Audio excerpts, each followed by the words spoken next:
And I'm here. My name is تماضر جبريل تماضر شيخ الدين. أرحب بكم في هذا البرنامج شموع مضيئة.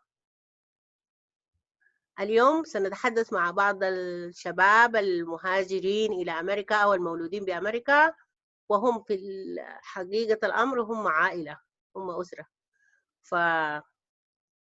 They are going to introduce themselves. I'm going to start from Mohammed Hisham, please. Hello, everyone. My name is Mohammed Hisham. I'm Sudanese, living in the state of North Carolina here in the United States of America. Mohammed Al-Khitam.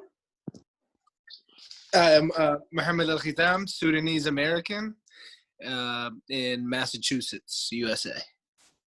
Ithar. My name is Ithar Gabriel, and in Massachusetts, Boston. Omar. Hi, I'm Omar Gabriel. I am Sudanese American and I live in Massachusetts, USA. Abdurrahman Gabriel. Abdurrahman Gabriel, Sudanese American, also living in West Springfield, Massachusetts. Aysar. I am Aysar Farah. I am Sudanese American and I am living in Connecticut, United States of America. Basil. I'm Basil Farah and we're in the same place. Are you related? Yusra? Maybe. Yusra? I'm Yusra and I'm in DC. Okay, welcome everybody. Where is Amjad? All right, so in this program today, I would like to have a tour in your minds as youth who live in America and who are away from Sudan, and you have been watching or knowing about the revolution in Sudan. So I would like to know, how did you get to know about this revolution? What was your resources? Start from Mohammed Hisham again.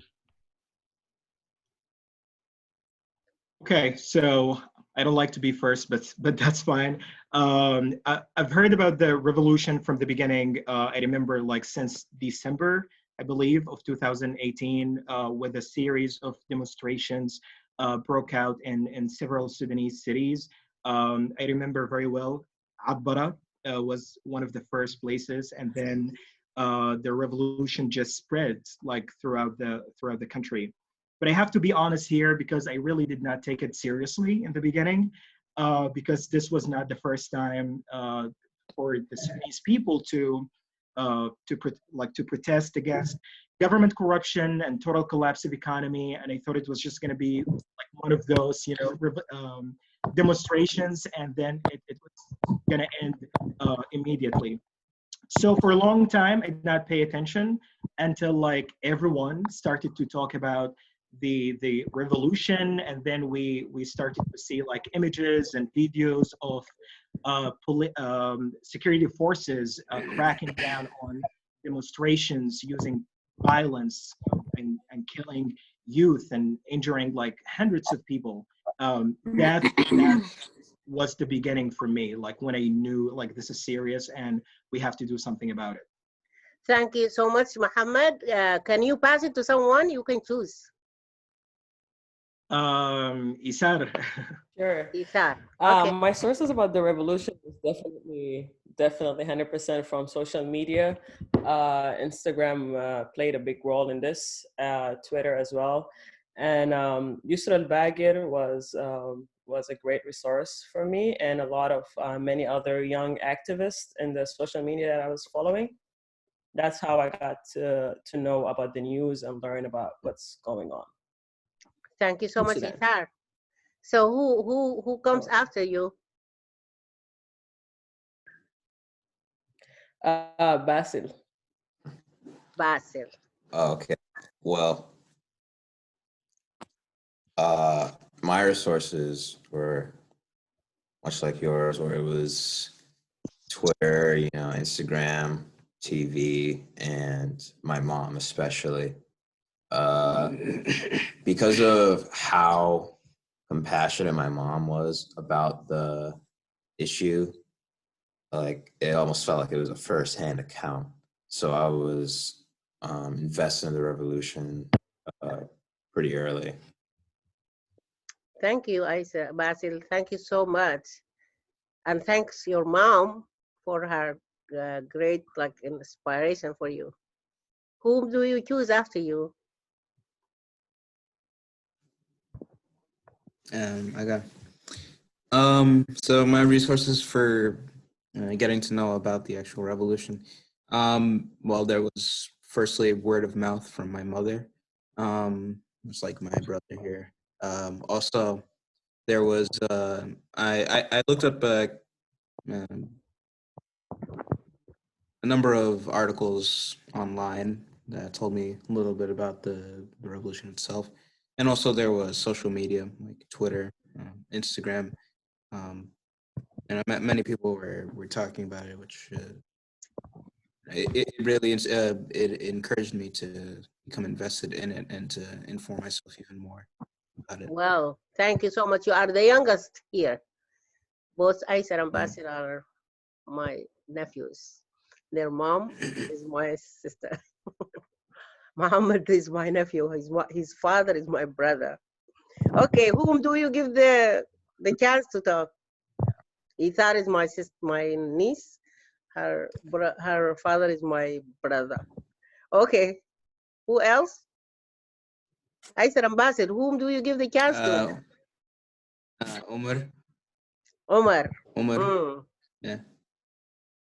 Omar, it's your chance to talk. How did you get to know about the revolution? My main resources were actually my family, mostly my parents and my brother Mohammed. They were heavily involved in the revolution, and that's where I got most of the information about the revolution from, as well as the major platforms around the world like Instagram, Twitter. I'm gonna be honest, I wasn't really involved in the beginning, but that's where I got all the information about the revolution. Thank you, Omar. Thank you so much for sharing that. And whom do you choose after you? Abdurrahman, my brother. Okay. So I guess very similar start. My parents are quite political discourse, especially in Sudan. So when it started, the revolution started. They were my first form of information, first source of information. And then later on, I had to go back to college. So I didn't really have them around, so I just had to go figure out for myself. So I was looking up news articles, and I was on Twitter, Facebook, and especially Instagram. There was this guy. His username is Ehab the Beast. He gave a weekly play-by-play of the events that unfolded in the revolution. So, yeah. Thank you so much, I'll pass it on, Yusra. Yusra. Yeah. Okay, so like everybody else, just being here in America, I feel like our sources were all online. So mine primarily came from social media, mainly Twitter, people live tweeting, live streaming kind of what was happening, so you can get as much of a secondhand, informant as possible. And that's kind of where I got all my information. Thank you so much, Yusra. And Mohammed Al-Khitam. Yeah, I think a lot of the surface information was from social media, mainly Twitter, Instagram. I think as far as the details of the revolution goes, as political figures, military leaders, protesters, names, that was detailed information from family members. Family So a little members. bit of both. Thank you. Thank you so much. I want you, Muhammad, to elaborate a little bit since you're talking right now. And instead of going to another person, I want you to start the next phase of our questions and talk about how engaged were you in the beginning with the resources and the news that came to you about the revolution. How much were you like hooked or impacted by these informations? Yeah, like Muhammad Hisham said, this isn't the first time that we've the people went against the government and protested. And me being in America, I think that I was very invested in letting people know about the dictatorship in Sudan and the oppression from Omar al-Bashir, especially against Darfur and South Sudan.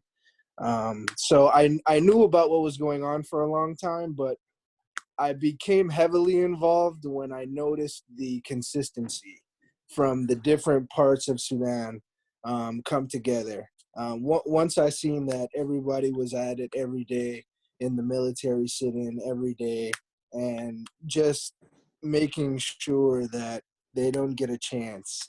That's when I knew that the revolution was real, and I was very heavily involved on social media and making sure that everybody knew around me what was going on in America. Thank you. How about you, Ethar? For me, yeah, this might not be the first time, but I was still as optimistic as the first time. The one before it, that was in September, I was still as optimistic and hopeful. For this one, it was more like it felt like a change is gonna happen. We're about to have like a great revolution ahead of us.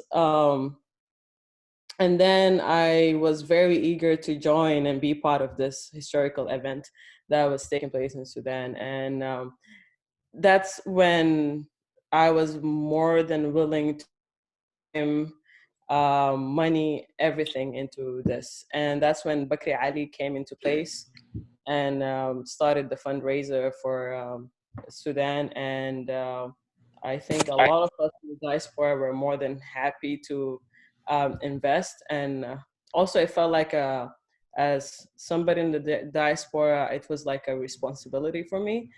Like we declared for us to become the voice of those leading and maintaining the struggles internally. So yeah, that was Thank you. our part, is that share the that knowledge is and share everything on great. social media. Yes, that's great. Very much appreciated. And how about you, Abudi? What college do you go to? You said you were in college when you heard about it. Abudi? Say that again. No, I said you just elaborate in this, but I asked you what college do you go to, because you mentioned that you were in college when you heard about it. Right here.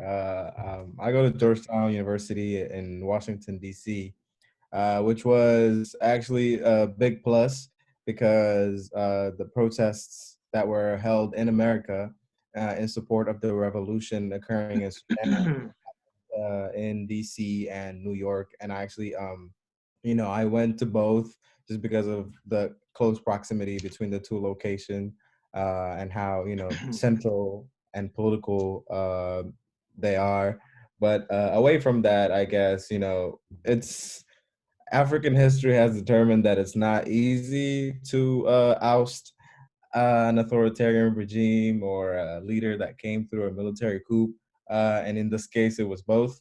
And, considering the explosive nature of the revolution right from the start, I had felt that this was going to be something different to the past of Sudan's, I guess, protest history.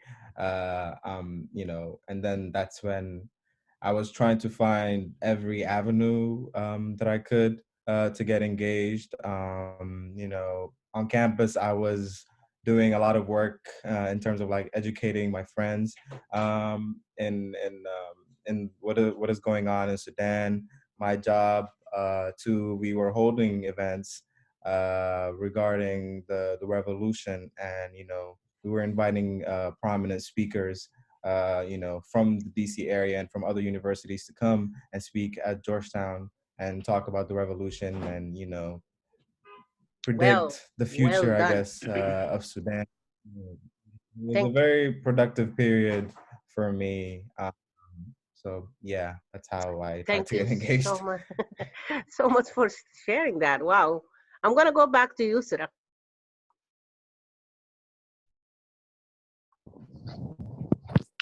Yes. Yeah.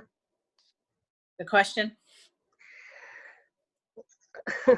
The question, were you not listening? Because we were saying that about after we get all the resources and we know about the revolution, how did you get involved?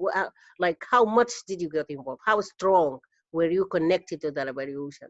And what have you done like to participate and become part of the event, even when you are in Okay, America? sure. Yes, yes.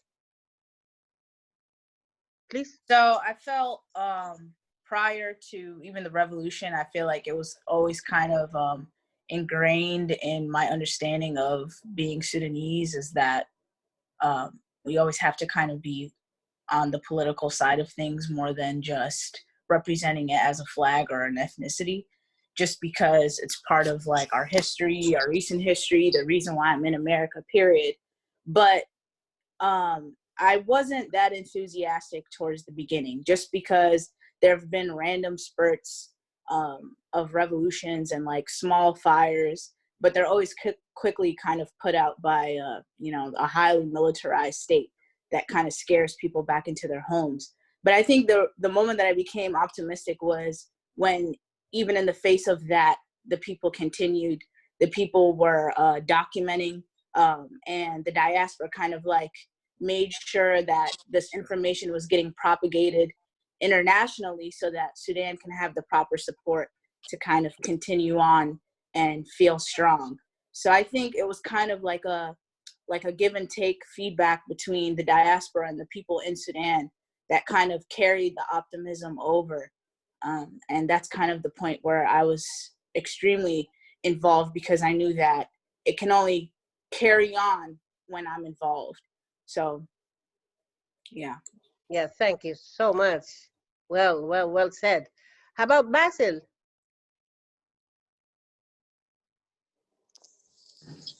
I know you are a high schooler, but what have you done? How did you get more connected or enthusiastic about it? Can you hear me, Basil? We're gonna go to Muhammad. Can you hear me? Yeah. Okay, I thought I lost you. All right. Have you heard the question? Yeah. When did I start? Okay. I think I was more engaged during the spring of last year. That was when I started, you know, spreading more hashtags and reposting information on like my Instagram story and stuff. And I even made 2 art pieces that were based on what was going on when it was current. Like this one here. Right. Oh, sorry. Okay. No, go back to 9. Go back to Something happening to your connection? this one here. Yeah. That's beautiful. Yeah. Hi, sir. I mean, Muhammad Hisham. I'm going to go back to Muhammad Hisham. Hi, sir. Get ready. You are next, okay? Muhammad Hisham, can you hear me? Yeah, of course. Okay. So for me as a Sudanese citizen living outside the country, and of course I was not able to be in Sudan during the revolution with my people as they were protesting. The only thing that I was able to do was to raise awareness of the different platforms and just social media in general, and constantly talking about what was happening, because little to almost no media coverage of the uprising, at least in the beginning of the revolution. And I just felt the urgency to share with my own little community here in North Carolina as much as possible about the events in Sudan, and to Come in. encourage Come my in. friends. Sorry, I'm talking Can you to. hear me? Yes, I was talking to Amjad. He's trying to come in. Okay. Yes, please Yeah, continue. I I'm was just sorry. saying, I like, apologize.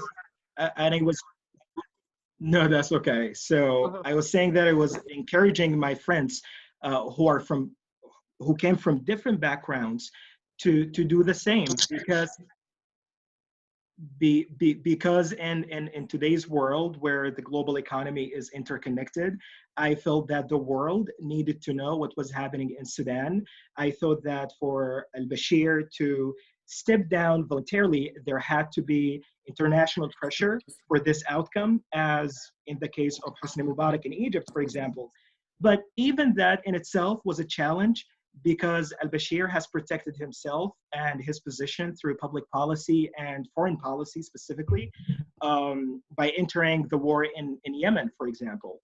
But despite that, I joined advocacy groups from North Carolina who engaged in discussions with several congressional offices in the United States House of Representatives.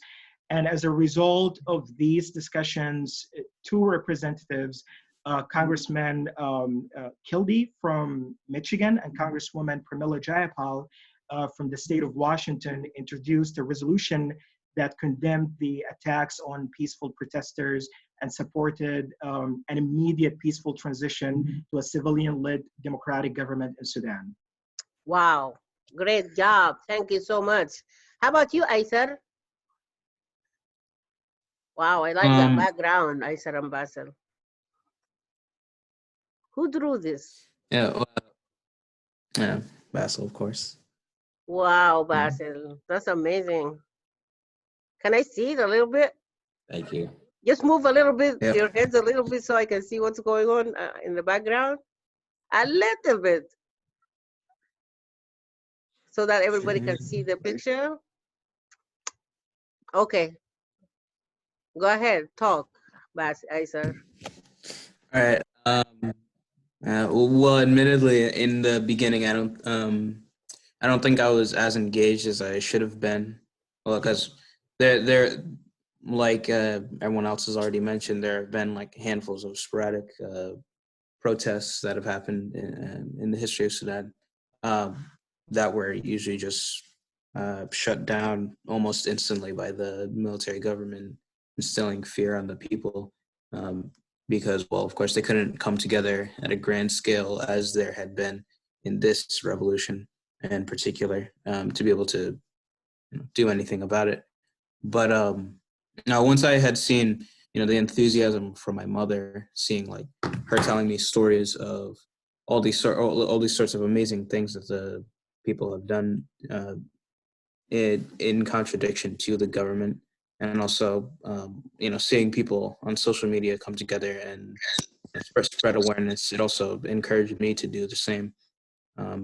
So I had also attended a protest in Boston, Massachusetts, for the revolution, and I also continue to inform my friends and peers about the events that are currently undergoing the Sudanese protests. So, and I hope that they, see. I just hope that it By the way, Aysar gives is a more. 15 years old. Thank you so much for doing that. Amber, it's your turn, my dear. Thank you so much, Aysar, for your contribution. Omar? Yeah. So again, yeah, just like I said, I mean, I wasn't really involved or engaged in the beginning. I mean, when I was a kid, back in Sudan, I mean, I had this fond love, there was this love for Sudan that is like, I don't know, it was just great that when I was a kid, I loved Sudan so much. And when I moved to Malaysia, I still had that love for Sudan with the people of Sudan, what makes Sudan great, just like their food, their tea, I felt that connection even when I left Sudan. How old were you when you moved? How old were you when you moved to Malaysia? 7 years old. Huh? I was 7 years old. I was like 7 years child. old. Okay, a child. I was a baby. Yeah. Yeah, and I still had that, love and connection for Sudan and its people. And so when I moved to America, 8 years later, and I haven't been to Sudan in about like 12 years or 13 years so far, and I lost that connection with them. Admittedly, I would say so. And so I wasn't really involved when this revolution came. I saw it on the news and I read about it. I was told about it. But the turning point for me was when I went to the protest in New York City.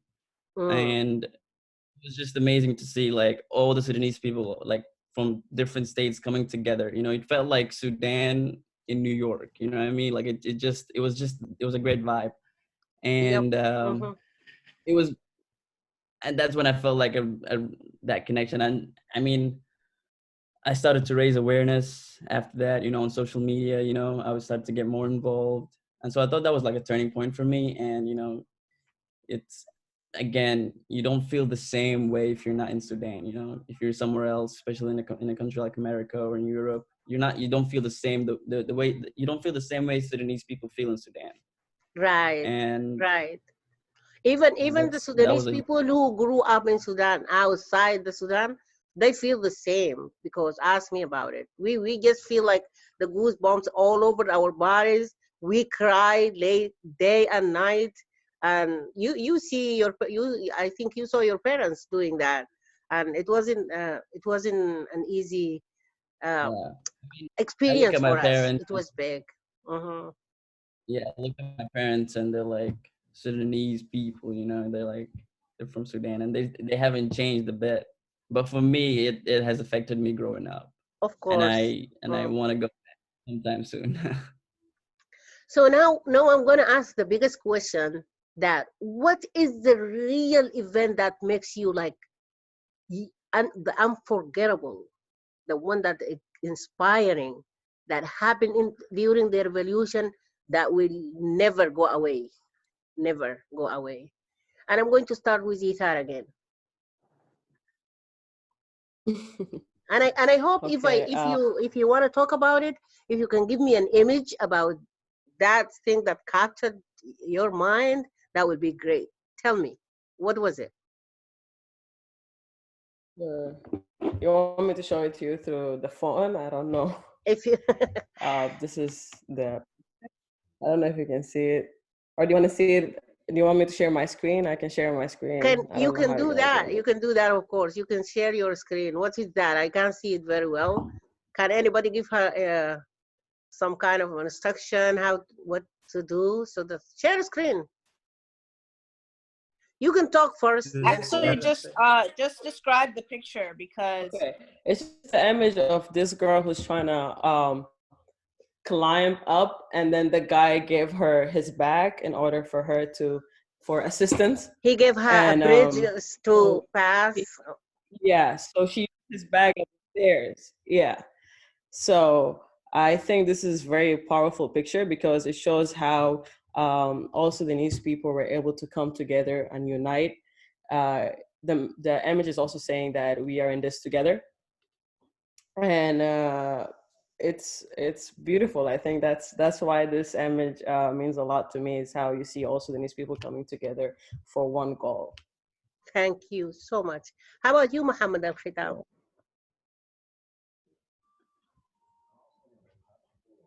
Can you hear me? Muhammad, you're Unmute. mute. You're mute. I don't know why. Can you unmute yourself? You hear me? We can hear you now. So I put the virtual background is Qatar al-Abara. Qatar Adbara. Like Isad mentioned earlier, this is where the revolution started.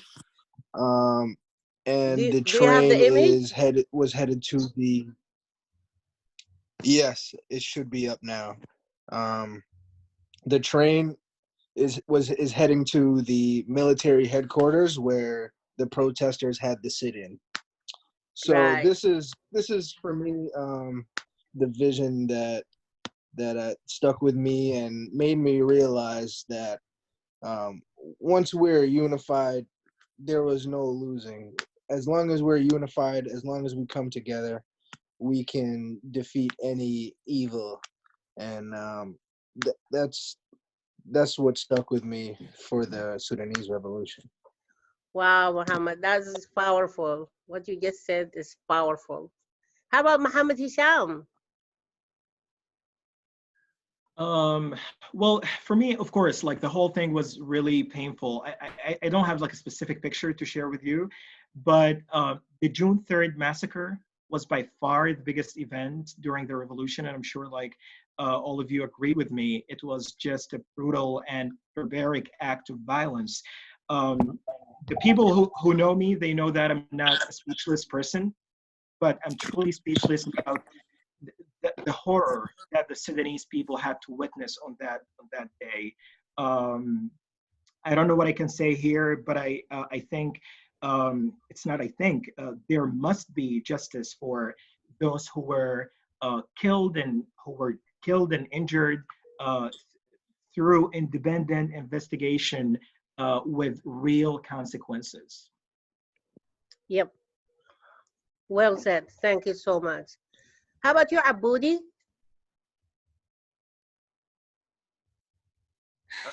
Abdurrahman.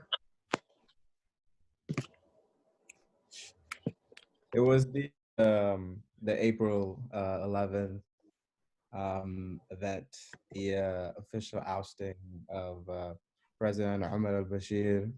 Hello? I mean, considering he has been there for 30 years, I had seen this coming, but it was even more special considering that the Kandaka was. Yeah, continue. I am very Considering sorry that because the Amjad just said he couldn't come, and it is almost done. I'm so sorry, Aboudi. I interrupted you. Please tell me. Okay, Aboudi, continue. but it was even more special considering that the Kandaka were leading this revolution, and it's hard to see how this would have succeeded without the Sudanese women by any means. So yeah. Thank you, Umar. So for me, it's that one picture where a woman's standing on a car and she's just like surrounded by a crowd of people, kind of like cheering her on, and she was like leading the chant. It was just an amazing picture to look at. Obviously, I mean, it raises the question of why isn't there women in power in Sudan? And for the future, we hope to see more women involved. Obviously, I mean, the Kandaka led this whole revolution, so Thank we you. should see more women in power. Thank you so much, Umar. I said, Ambassador, it's your turn. Say it. Sorry. Okay. Well, there was a number of events that really it inspired me, but also some that also completely made me just shocked in general. There's nothing really to say about that. Like, for example, the event where the martyrs were killed, and also the countless amount of times where children themselves were killed. It really showed how cruel and inhumane the the Sudanese military government was, and also, but I think like apart from that, the most like inspiring events that had happened. Well, to begin with, there was that image that has already been spoken of the woman standing on the car in front of the group of people, as in the virtual background here, that was drawn by Basil. I thought that was like a real symbol of hope. That Wow. it was really it really inspired I guess millions of people, I could assume, as well as myself, and also the event of the sit-in, or seeing like that the thousands of people gathered, all with the same cause, just to have their to gain their justice and to completely contradict this military government that they had endured for so long, I thought. Thank you so much, Do you Aisha. mind me That was interrupting? powerful. Your words were really powerful. And Basil, this drawing is amazing. It's amazing, and I'm so proud of you. Tell me. Hello. I don't think that's. He said said want to say something. I just want to add something to the Okay. image that I was that I showed you guys earlier. That the woman in Sudan has always been oppressed and downgraded. I mean, still is, but in this particular picture is a group of small group of men are actually helping her rise instead. That's right. Yes. So yeah, thank you I so wanted much to for add saying that. that. You know, we Can I, cannot can I do add something without as each well? other. Huh? Can I add something as well, Ahmed Tamaضر? Please, yes, yes, yes. I just want to say that like when women in Sudan were protesting and in the forefront of the revolution, they were doing so with a different kind of spirit. Like the images that we have seen were extremely powerful, because for women in Sudan, it wasn't just economic hardships. For them, it was their basic human dignity. It was their basic human rights. Women in Sudan were criminalized just for being themselves. So they were like, we would rather die in the streets than go back home to repression. And that's why I think we've seen like this kind of spirit and this kind of leadership from women from all generations throughout Sudan. Absolutely. That's Good true. point. Thank you. Great point. How about Basil? I didn't hear from you, Basil. Okay.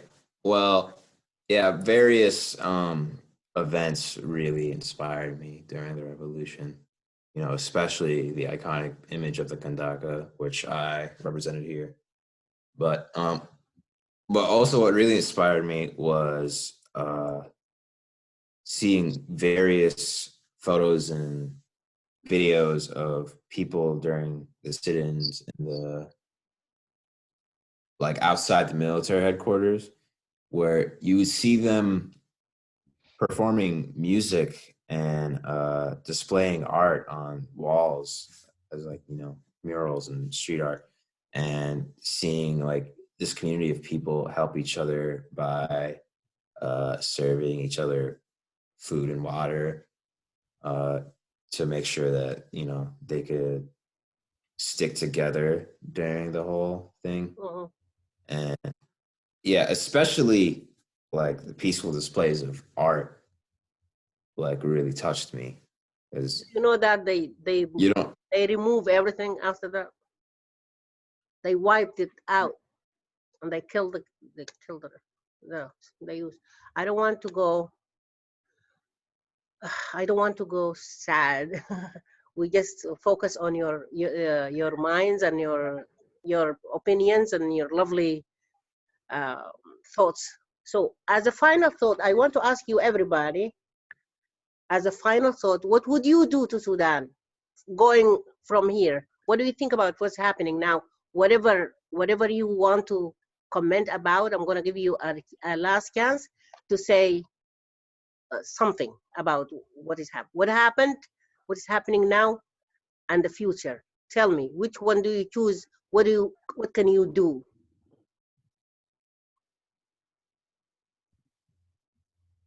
Ithar, start. Sorry, we lost Yusra. We lost Yusra. Yes.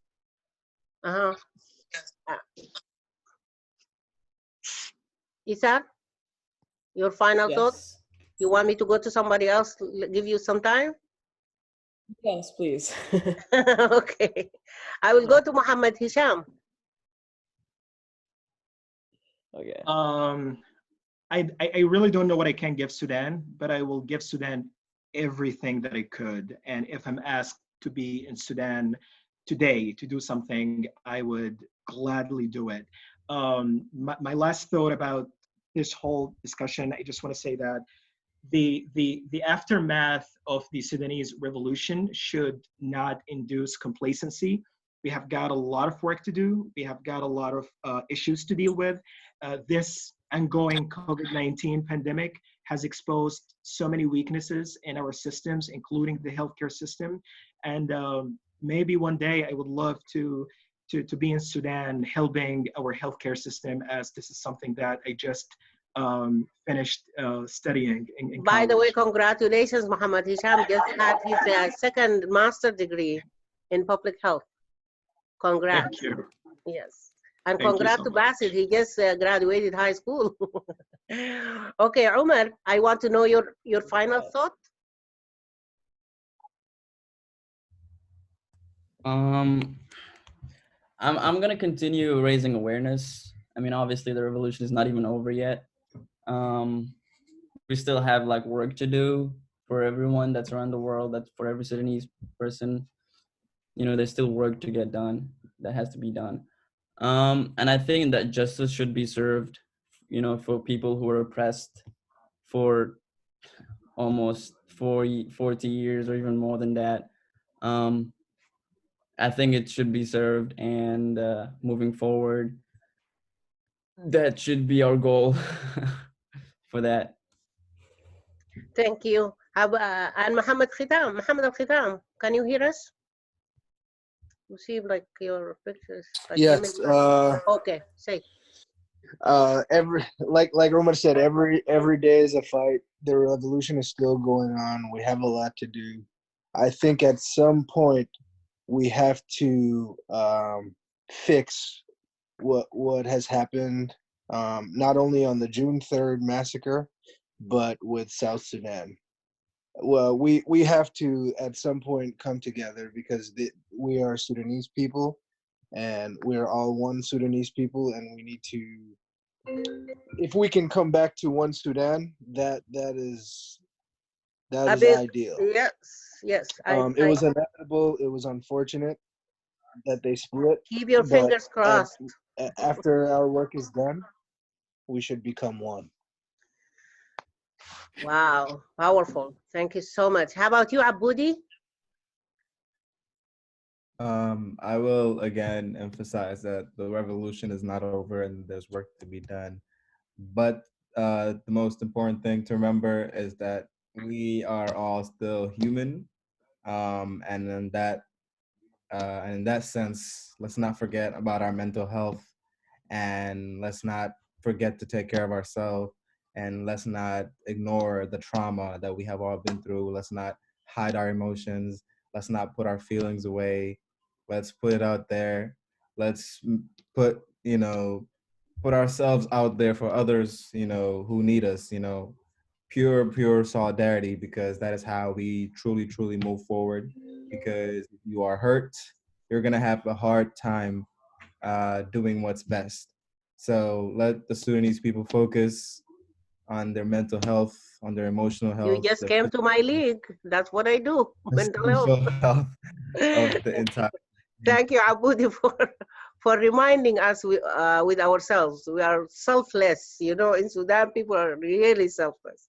They just give it all. I'm not generalizing, because there is Kazan in Sudan. I'm going to give Aysel the last thought, because he's the youngest. So Basil is going to go before you, Aysel. Basil. course, as I've mentioned, it's not finished. So I want Sudan to keep doing what they're doing, and to improve Sudan even further. I think they should look at other examples of, Africa trying to improve, like Botswana and Rwanda, and for other reforms, I think we should listen to the women of Sudan. Thank Even you. improve the country even further. Everybody go like that. Everybody go like that. Abshir. Okay. I'm listening. All right. Well, firstly, as already mentioned, it's important that our efforts, and more importantly, the efforts of the Sudanese people, do not insinuate feelings of complacency, and that there is more work to be done. But firstly, it's necessary that us as people in the United States should continue to spread awareness so that those in power may intervene and try Omar al-Bashir for his crimes, and also to disband the military government of Sudan, and to ultimately put women in power so that their social situation are not neglected, and that for the betterment of the future of Sudan is put into consideration. You guys are amazing. You are incredible. I really appreciate your time and your opinions and your thoughts and just sharing everything with me here today. I'm really proud of you, and I just want everybody to make a funny face and say goodbye. مع السلامة بالعربي. Can we do that? Because it was a heavy material, it's very sad talking about Sudan all the time, but it's optimistic and lovable. I appreciate you and thank you so much. شكرا أعزائي المشاهدين. كانت تلك الحلقة الأولى من برنامج شموع على اليوتيوب، تقديم تماضر الدين.